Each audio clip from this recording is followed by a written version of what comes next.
কিয়াম করবো। আচ্ছা, তুমি কি করবা? নাম বলবা। হ্যাঁ, মসরুর হোসেন ইয়ালা সাহেব সে তো মিলাদ করাবে আর সে বোধহয় কিয়াম করাবে। এইখানেই আমরা থাকি। নাও, আসসালাম।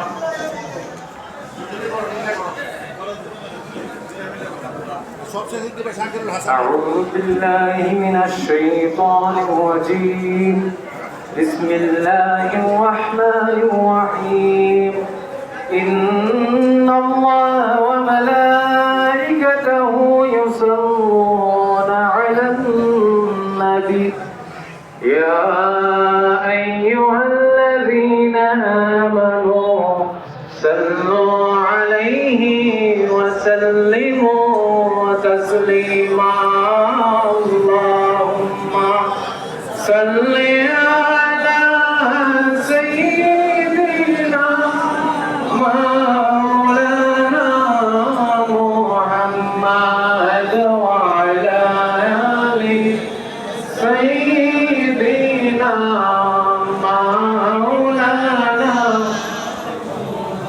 جواد